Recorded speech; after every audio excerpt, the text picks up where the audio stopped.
With friends like these, who needs enemies? The Prime Minister of Ireland, Leo Varadkar, has accused Britain of disengaging from the world. Take a listen. It does bother me to see the United Kingdom disengaging from the world, whether it's reducing its budget for international aid, whether it's leaving the European Union, and now even talking about withdrawing from the European Convention on Human Rights. That's not the Britain I know. Ouch. These comments come ahead of a meeting with Rishi Sunak, which now looks set to be frostier than a pack of jumbo king prawns from Iceland.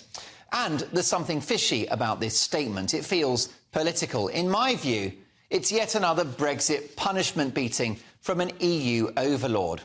I'll say one thing about Varadkar. He's a smart guy, and he softened his position during the Brexit negotiations with Boris Johnson, and he helped to get a deal across the line. Fair play. But that's as far as it goes. As a man of Irish heritage myself, I'm embarrassed by his latest comments. Let's talk about this Britain that's disengaging from the world, shall we? Signing a free trade deal with the CPTPP, a global trading bloc larger than the entirety of the EU. Is that disengaging from the world?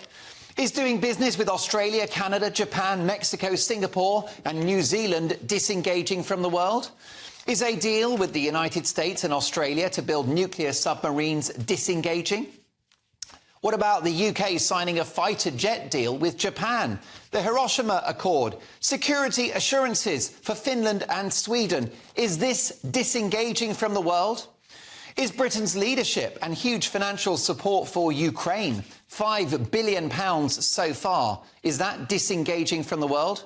How many billions have Dublin contributed to the war effort against Russia, I wonder? What's happening with Varadkar is that he's behaving like a jilted lover, because this country's great crime was leaving a political bloc and regaining our national sovereignty. His country, Ireland, is sadly so far down the EU rabbit hole, it will never be free. But we are free, and Varadkar hates it. The big man cites Brexit as another example of our disengagement from the world, neglecting to mention the comprehensive free trade deal that we have with the EU itself.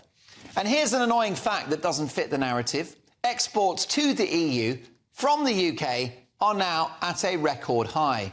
Doesn't sound very disengaged to me. The UK is a European linchpin in NATO. We've opened our arms to the people of Hong Kong, 150,000 and counting, following China's reclaiming of that territory. What about Britain's bold leadership during the evacuation of Afghanistan, in which British troops rescued many fleeing the Taliban, including Irish citizens? Is that disengaging from the world? I could go on. Actually, I will. Close to 100 trade deals in the offing, with an agreement with India and its population of 1 billion people likely to be signed by Christmas. What about our diplomatic, defence and economic ties with the Commonwealth? 56 independent countries around the world. Is that, disengaging? But oh no, we've got to take lectures from the Premier of a country which is a glorified tax haven, which is in the grip of woke ideology, which inflicted dreadful COVID authoritarianism on its own people, and which does whatever it's told by its real leaders in Brussels. Was it Ireland that armed Kyiv before the Ukrainian war started?